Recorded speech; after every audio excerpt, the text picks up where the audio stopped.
Pues muchísimas gracias a Magdalena Becerra en primer lugar por todo el esfuerzo enorme y a todo el equipo que ha acompañado pues la organización de este evento, de este congreso. La organización siempre es un trabajo arduo y mal pagado y mal agradecido, porque siempre hay cosas que se salen de las manos. Y por eso quiero empezar por ahí, agradeciendo. Y bueno, el día de hoy vamos a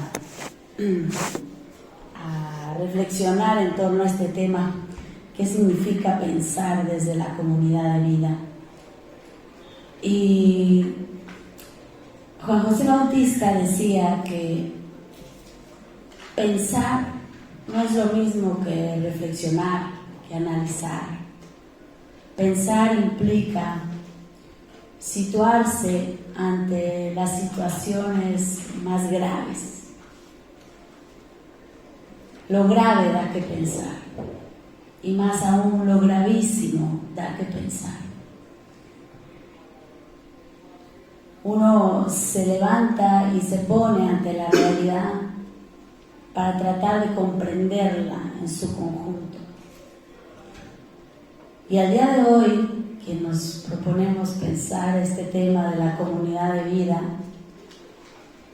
no puedo dejar de empezar esta reflexión, si no es a partir de lo que está pensando el mundo entero, que es Palestina.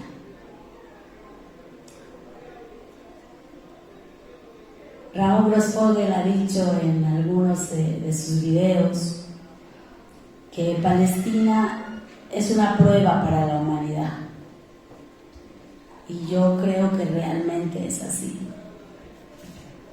porque por primera vez nos toca ver a los ojos el genocidio. Eso no había pasado en toda la historia de la humanidad. Nunca habíamos presenciado en vivo y en directo, high definition, el genocidio, el asesinato más franco, más crudo, más doloroso. Y tampoco habíamos podido ver a los ojos al genocida haciéndolo. Esto es algo gravísimo que da que pensar. Y cuando hablamos nosotros de una comunidad de vida, estamos hablando, por supuesto, de lo opuesto del genocidio, lo opuesto de la destrucción del otro. Y de pronto nos parece tan lejano. ¿Cómo podemos avanzar hacia la construcción de una comunidad de vida cuando estamos partiendo de las ruinas, del desprecio, del cinismo, del sadismo? Resulta un reto enorme, y no podemos nosotros voltear la cara y hablar hermosamente de la utopía que queremos construir sin partir de la realidad horrible que tenemos que superar.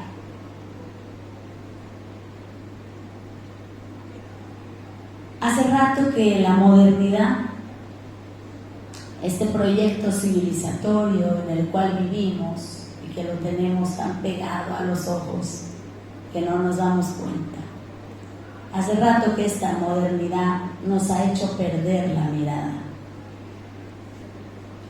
porque hemos naturalizado tantas cosas que realmente ha tenido que pasar una situación como esta, tan franca y tan cruda, para que empecemos como a despabilarnos.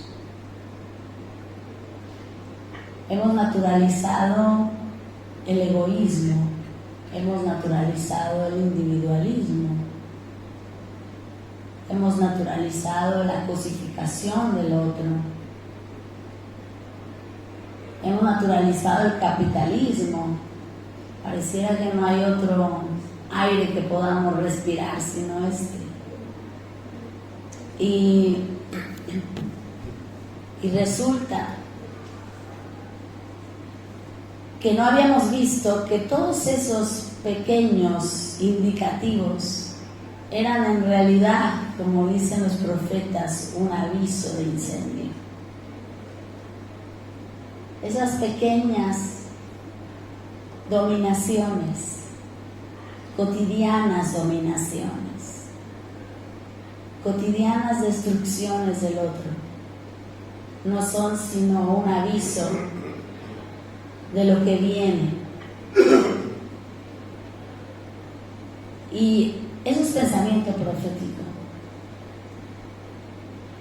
Los profetas no son adivinos del futuro. Los profetas saben mirar en aquellos pequeños guiños de la realidad la catástrofe que viene. Ven en un pequeño pecado la destrucción de la ciudad. Y ahora estamos acudiendo a ese indicativo que es un aviso de incendio de verdad, porque todas esas pequeñas dominaciones las hemos naturalizado. Tratar al otro como cosa, como mediación de mí mismo, es algo normal. Y bueno, ¿qué les voy a decir yo a ustedes? En el Chile del siglo XXI, que ha vivido pues el neoliberalismo 50 años, que de pronto hemos perdido la memoria de que la realidad podría ser distinta. Y con la memoria no solamente se pierden los recuerdos, se pierde también la aspiración de futuro, que eso es lo más grave. Porque cuando uno no recuerda, entonces también se le acaba esa capacidad de soñar, de imaginar, de desear.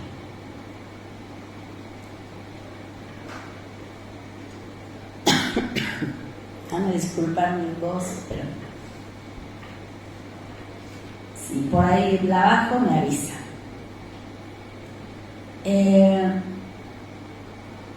Eso que llamamos hoy día sionismo es una de las caras o una de las maneras de llamarle al colonialismo. No es otra cosa, sino ocupar el espacio, ocupar el territorio. Y la modernidad, este proyecto civilizatorio en el cual vivimos, es un proyecto de dominación. Y por eso es que hemos naturalizado la dominación. Porque la vivimos todos los días. O sea, nuestra realidad está constituida por dentro a partir de estructuras de dominación. Pero también nosotros como sujetos estamos estructurados como sujetos de la dominación.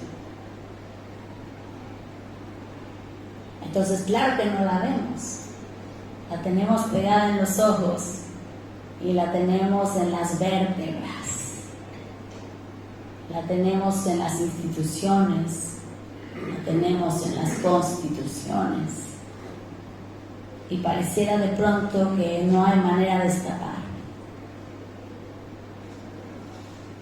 Para escapar hay que pensarlo radicalmente distinto, y por eso nos va a significar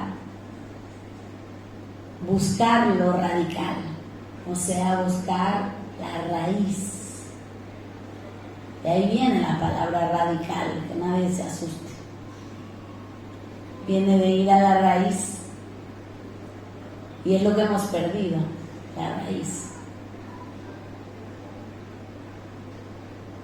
Entonces, este proyecto de dominación, que lo vemos estructuralmente en nuestras instituciones, que lo vemos en nuestros ministerios, no sé cómo le llaman aquí, ministerios, secretarías, que lo vemos en nuestros proyectos educativos, que lo vemos en nuestra manera de concebir la política, por ejemplo. Enrique Dussel ha hecho un trabajo maravilloso, precisamente tratando de mostrar que la política no es dominación en el fondo. La política es un noble oficio. Y es un noble oficio de servicio a la comunidad. Y eso fue así a lo largo de toda la historia de la humanidad, en las distintas culturas y civilizaciones. Y solamente los últimos 500 años hemos perdido el rumbo por completo. Esto no quiere decir, por supuesto, que no haya habido dominación en otros momentos de la historia. Por supuesto que la ha habido. Lo que no había es una dominación estructural. O sea, una dominación como proyecto. Eso es lo que no había. Esa es la novedad mundial de la modernidad. Eso es lo que se globalizó en la modernidad. Entonces, este colonialismo, que es inherente a la modernidad, que lo vimos llegar aquí en 1492, ha tenido muchos destinos, es decir, no solamente América Latina, mismo la península ibérica fue la primera gran víctima, justamente con musulmanes, con judíos, en donde se llevaron a cabo pues los ensayos para después el colonialismo en este continente. Ramón Grossfogel tiene trabajos muy amplios sobre ese tema, Javier Hernández, que lo pueden buscar, y bueno, es muy interesante porque lo que lo vivimos aquí se ensayó antes, y así comenzó la expansión colonial europea, y en ese encontrarse delante de otras culturas que fueron concebidas como inferiores, ahí comenzó a desarrollar una identidad Europa, una identidad que después se volvió cultura y que después comenzó un proceso de globalización que va más allá de Europa y que llamamos modernidad. Y por eso Europa ya no necesita tener el pie en los distintos lugares del mundo, porque la modernidad llegó como proyecto y se instaló inferiorizando todas las otras culturas en el resto del mundo. Las inferiorizó de manera sistemática, las puso en el pasado. Entonces construyó una historia en la que todas las culturas anteriores a la modernidad son pasado, inferiores, atrasadas, y llega la modernidad como para coronar el proyecto humano. Y con ese discurso se ha impuesto y ha producido universidades, ha producido una ciencia, y de esa manera se ha impuesto en todo el mundo. Las currículas en las universidades, en los programas de formación, de educación de los niños, están hechos con una misma mirada, que no es ingenua, es una mirada moderna. Pero el problema no es que sea moderna, no es que seamos antimodernos en un sentido así como para negarlo y ya. El problema es que no se nos debe olvidar que la modernidad es un proyecto de dominación. Que el sujeto en la modernidad se comprende como individuo. Eso nos parece normal hoy en día, pero eso no es normal. ni es universal, es cultural. El individuo busca su propio interés, o sea, se ve como centro. Entonces, si es centro, el resto está para servirle. Es una subjetividad de rey, es una subjetividad de que el mundo está para servir a mis intereses. Pero el problema es que para que haya un rey, pues tiene que haber súbditos. Entonces eso implica automáticamente una relación de dominación, de que el otro se vuelve mediación para mí. O sea, lo cosifico. Eso significa cosificar al otro, volverlo cosa, volverlo mediación de mí. Entonces, en un mundo de individuos, lo que hay son relaciones cosificadas. Y esas son las relaciones sociales. La relación social es una relación donde todos nos vamos cosificando unos a otros. Y por eso es que la modernidad necesitó destruir, y esto lo ha expuesto de manera muy amplia el filósofo Juan José Bautista. La modernidad ha necesitado destruir sistemáticamente las comunidades y ha instalado una nueva relación intersubjetiva, una nueva relación entre personas, y esa es la relación social. Entonces no se puede equiparar lo social a lo comunitario. Hemos perdido lo comunitario y se ha instalado lo social. Y eso implica, ya se imaginarán, problemas de fondo. Porque hemos naturalizado las relaciones sociales. Es más, hablamos de también las relaciones sociales, las redes sociales. Pero no nos damos cuenta que todo el tiempo lo que estamos señalando es esa instalación de la cosificación. Se ha vuelto normal. Entonces, eso es en el ámbito de los sujetos y de las relaciones.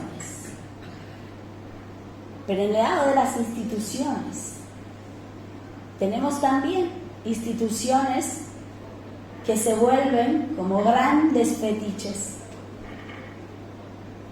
Las instituciones, en el fondo, dice Enrique Dussel, son consensos. Ponerme de acuerdo con otra persona implica ya una pequeña institución. Entonces las grandes instituciones son grandes consensos, consensos históricos, consensos que han atravesado muchas discusiones y muchos acuerdos que se van fijando en el tiempo, hasta que tenemos una universidad, un Estado, pero son todos consensos detrás. O sea, en realidad son relaciones también, interpersonales. Pero el problema es que en la modernidad esas instituciones están construidas desde relaciones sociales. O sea que al interior hay también cosificación. ¿Y cómo lo vemos esto? Porque después adoramos la institución, que se vuelve como el gran sujeto, y todos nos volvemos mediaciones de la institución. Es decir, la institución es lo que importa.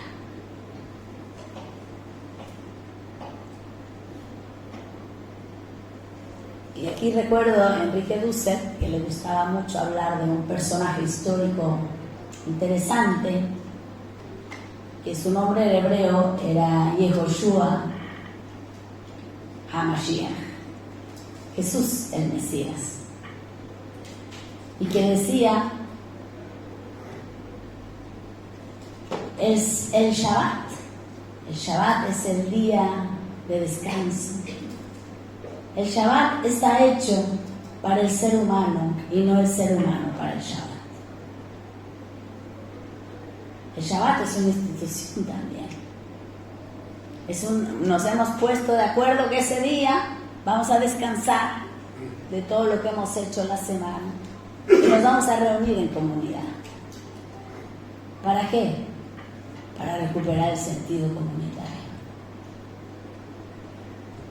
Dejaremos de instrumentalizarnos, de andar deprisa, pararemos, nos miraremos, compartiremos. Pero de pronto el Shabbat se vuelve una ley y entonces todo el mundo tiene que celebrar Shabbat. Y ahora hay hasta elevadores del Shabbat, ¿sabían eso? ¿A qué niveles hemos llegado? En Israel, hablando de temas, hay elevadores del Shabbat, en donde no tienes que apretar el botón, porque eso sería trabajo. ¿A qué puntos hemos llegado? Entonces el elevador se va abriendo en cada piso. Y entonces la gente se mete y se sube para que nadie trabaje. Pero eso es haber perdido el sentido del Shabbat. Ese es quedarse con la letra. Y eso justamente es lo que le pasó al Estado de Israel. Que es pura letra, sin espíritu. Entonces, esas instituciones que creamos y que en realidad tendrían que servirnos, y por eso Jesús, el Mesías, decía, si viene alguien y me pide que lo cure, ¿cómo no voy a curarlo? Porque es Shabbat. No, pero estás trabajando. Y decía, claro, pero primero lo curo. Y después seguimos celebrando. Porque si yo celebro sobre el cadáver del otro, sobre la injusticia del otro, eso no puede ser una fiesta de la alegría. Eso es un carnaval de la muerte. Entonces las instituciones no pueden perder su espíritu, de para qué fueron creadas. ¿Cuál es el sentido del consenso que está detrás? Y dice Enrique Dussel, es la vida, la reproducción de la vida, para eso nos ponemos de acuerdo. Para la vida. Y hay una cita muy preciosa, yo la leo en todos lados porque me encanta y porque quiero que todo el mundo la escuche. Y ahorita no la tengo aquí a la mano, se me fue, pero ahorita se me ocurrió compartirla con ustedes, a ver si me acuerdo de memoria. Es de Dussel. Y en realidad no es una cita, es una cita que yo tomé al vuelo de una conferencia que él dio. Pero él decía algo así como, ¿para qué? ¿Para qué hacemos todo lo que hacemos? O sea, ¿para qué construimos escuelas y hospitales y hacemos política? ¿Para qué? ¿Para qué todo eso? ¿Para qué nos levantamos de nada? ¿Para qué? Y entonces él hace un recuento largo de todos los para qué. Y luego dice, para estar juntos. Para estar juntos. Para la fiesta. Para estar juntos, bien comidos, bien vestidos, felices. El estar juntos es el fin de toda la historia. Pero ese estar juntos tiene que ser en la justicia. El estar juntos tranquilos.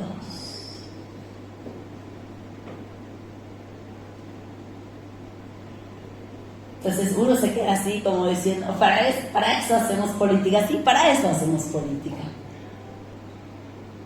Para estar juntos, bien comidos, bien satisfechos, felices. Y no lo estamos logrando. Es algo que está tan cerca de nosotros y hoy tan lejos también.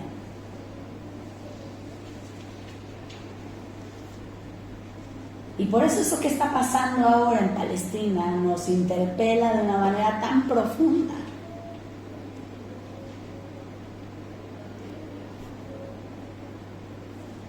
El Estado de Israel es la modernidad in extremis. O sea, estamos viendo una fotografía clara de lo que es la modernidad. Que además tiene este esquema que lo conocemos muy bien en la política. El Estado moderno, con una religión, una nación, un territorio, un Estado, una cultura. Ese es el esquema de la modernidad. Y eso implica justamente la devastación de todo lo que es humano. Porque si hay algo que es humano es la diversidad, es la pluralidad.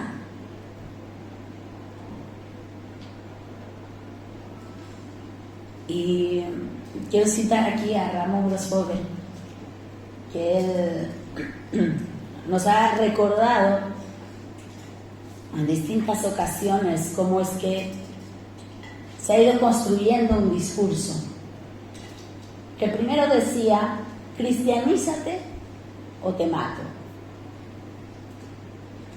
Después fue: civilízate o te mato. Espero decirlo en orden. Más adelante fue: democratízate o te mato. Hoy es: te mato. Así de crudo. O sea, no hay disyuntiva ya. No hay salvación posible. Es: eres y te mato. Porque ¿qué es lo que le molesta al Estado de Israel? La existencia de los palestinos.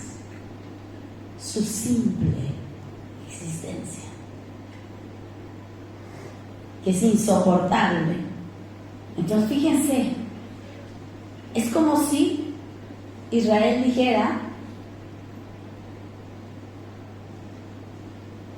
yo soy si tú no eres. Ese es la contrario de lo que nos ha enseñado Franz Hinckelhammer como el fin de toda la historia, que bueno, espero llegar ahí.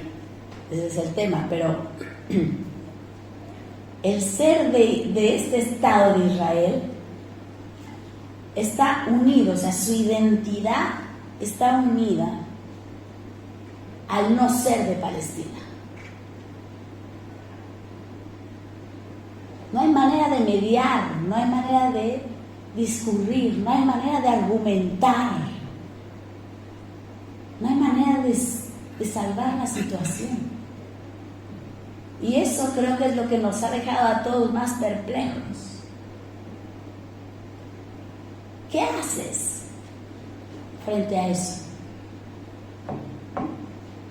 En la Segunda Guerra Mundial veíamos, y Hannah Arendt tiene trabajo sobre eso, la banalidad del mal, decía ella. Es decir, el mal se hacía de manera banal, o sea, no de verdad porque se quisiera. El tipo que apretaba el botón de la cámara de gas cumplía un horario de 8 a 6. Y él le decía: a tal hora, a tal hora, a tal hora vas a apretar el botón. Y él iba, obediente, funcionario, y apretaba el botón. No era que él tenía un odio hacia los judíos y quisiera exterminar. No. Y eso era como de escándalo, ¿no? Que decía Hannah Arendt: ¿cómo puede ser que uno pueda, o sea, que puedas hacer cosas tan brutales como matar al otro simplemente en la formalidad burocrática de cumplir con tu función ante el Estado? ¿Qué hacemos con ese mal? Es un mal estructural. Es un mal estructural en donde ya no hay sujetos. Todos son funciones, o sea, funcionario. Por eso hay que pasar de ser funcionario público a ser servidor público. Porque el funcionario cumple funciones y es una cosa de la estructura. Y el servidor público es un agente y es un servidor y es un sujeto. Pero hemos pasado de esa banalidad del mal a lo que tenemos ahora, que es el sadismo. No sé cómo más nombrarlo. Porque no es que hago el mal sin darme cuenta. Gozo haciendo el mal. Y si vamos a tener que pedir apoyo a psicólogos no modernos, que habrá que buscarlos.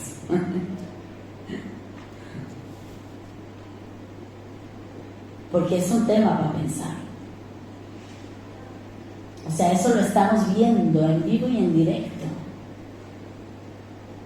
Nos aparece todo el tiempo, lo vemos ahí.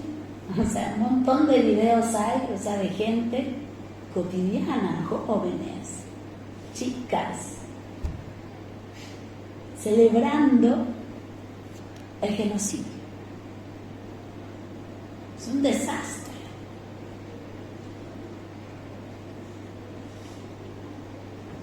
Entonces, hay que regresar a la película. ¿Cómo hemos llegado aquí? ¿Cómo hemos llegado a este punto? ¿Cómo hemos llegado a producir este tipo de sujeto sádico? Ha tenido que sufrir justamente un proceso de cosificación total. O sea, esta gente no es que sea mala por sí misma, es que se ha producido y reproducido en la sociedad moderna. Eso es lo que produce la sociedad moderna. Ese es el extremo de la cosificación.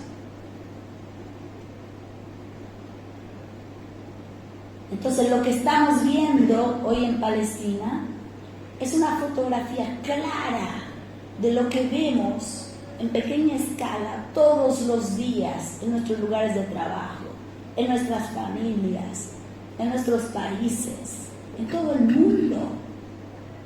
Esa es la verdadera pandemia de la que nadie habla. La modernidad es una pandemia.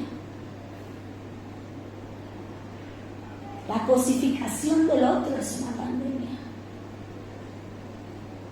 Porque ahora para yo ser, necesito destruir al otro. Ese es el extremo, no hay más. Pero si no desandamos este camino,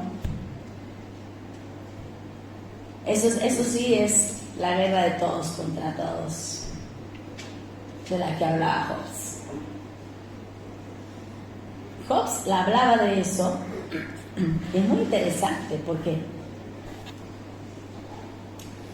Hobbes hablaba de la guerra de todos contra todos como algo que sucedía de hecho todos los días. Muy interesante la crítica que le hace Dussel, porque Dussel dice, primero, no somos individuos, porque todos tenemos un ombligo, o sea, venimos de alguien, crecimos adentro de alguien. Lo que es intrínseco al ser humano es ser comunidad, es ser comunitario. Eso es parte de la estructura del ser humano. Pero eso se ha perdido. O sea, estamos por eso sin raíz. Entonces, si lo que vivimos es una guerra de todos contra todos, porque todos somos individuos, cada quien busca su propio interés y cada quien está tratando de quitar al otro del medio, dice Dussel, eso es lo que Hobbes veía cotidianamente en la Inglaterra de su tiempo. O sea, eso que él estaba describiendo no es una descripción de lo que es la humanidad. Es una descripción de lo que es la Inglaterra de ese tiempo. Pero la Inglaterra de ese tiempo es ya modernidad. O sea, lo que él estaba describiendo era la relación social de la modernidad. Entonces, desde hace rato que se nos viene diciendo esto. Claro, hoy es como un golpe en la cara, porque no lo habíamos visto tan claramente, porque el genocidio siempre estaba en otra parte y estaba oculto, sin high definition, pero ahora sigue estando en otra parte, pero nos llega a todas nuestras pantallas y podemos verlo todos los días. Pero eso que está pasando allá es un anuncio de lo que viene para acá, si no lo detenemos.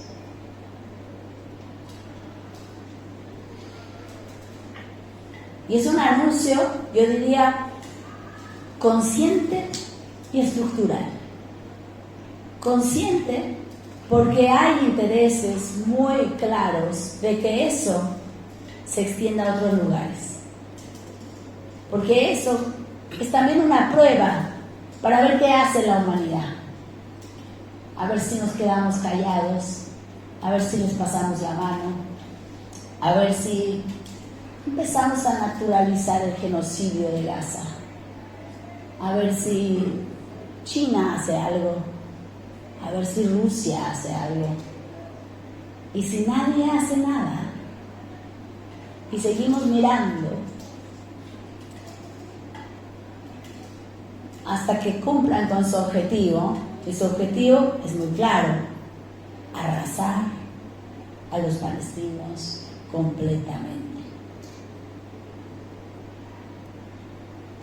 Si nadie hace nada, entonces agarrémonos, porque ese es el principio de muchos otros genocidios que se vienen.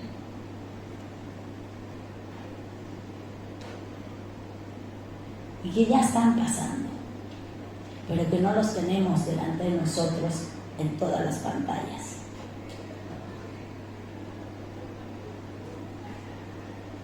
La cosa es, ¿qué vamos a hacer?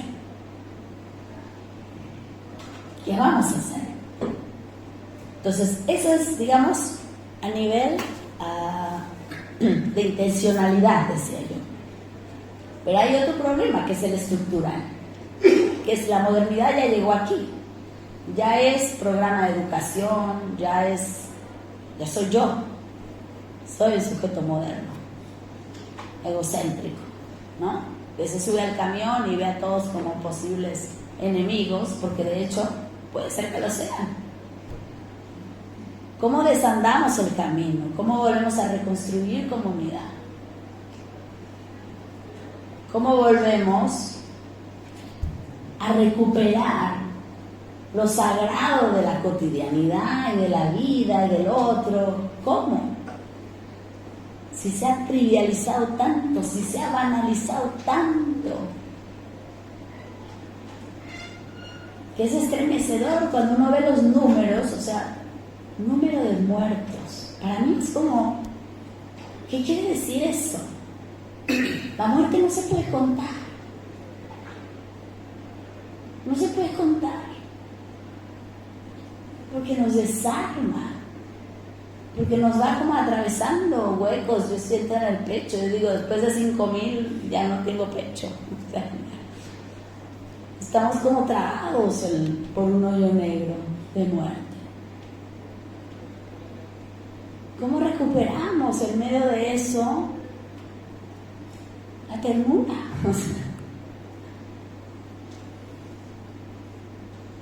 Pero ese reto.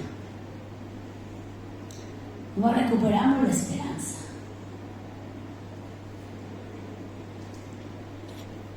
Y no hay que buscarlo ni en el pasado, ni en el futuro. Hay que buscarlo aquí y ahora. Porque además, como decíamos, no se trata de inventar nada, se trata de reconectarnos con la raíz de eso que somos.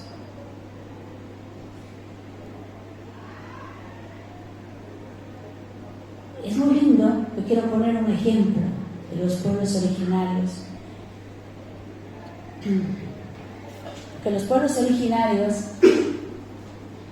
nos recuerdan que la naturaleza no es cosa, como nos dijo la modernidad, sino que la naturaleza es sujeto y es madre. Y si es madre, entonces todos automáticamente, como sus hijos, nos hacemos ¿qué? Hermanos. Por eso en los pueblos originarios la política que se reconstruye es una política de hermanos. No es una política de la guerra de todos contra todos como Hobbes. En la diferencia. En la modernidad el sujeto es individuo y es sobre todo propietario. Así se define. El sujeto es propietario. Es propietario de la tierra. Y la tierra es cosa. Entonces el modo como nosotros nos relacionamos con la naturaleza es el modo como nos va a definir toda la realidad, cómo nos aparezca ante los ojos y cómo nos aparezca también como posibilidad de construcción política, económica.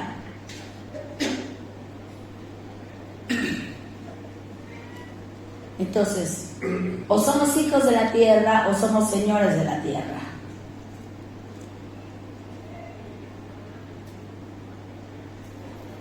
Pero hay algo más. Y es que, en realidad, si nosotros empezamos a reconectarnos con ese ombligo, y empezamos a ir más atrás, y más atrás, y más atrás, dice Dussel, hace 3.500 millones de años, despertó una célula a la vida. Y esa vida ha comenzado a vivir y no ha dejado de vivir esa vida hasta el día de hoy. O sea que todos somos en realidad una misma vida. Somos expresiones de una misma vida que ha estado viva desde hace 3.500 millones de años. Y la razón humana, es una astucia de la vida. Porque el ser humano despertó a la conciencia, pero es la vida la que despertaba la conciencia. Y despertaba la conciencia para hacerse responsable de la vida misma. O sea que la naturaleza no está frente a nosotros. En realidad, somos nosotros. Pero nos hemos desconectado de ahí. Porque hemos perdido esa conciencia de conexión.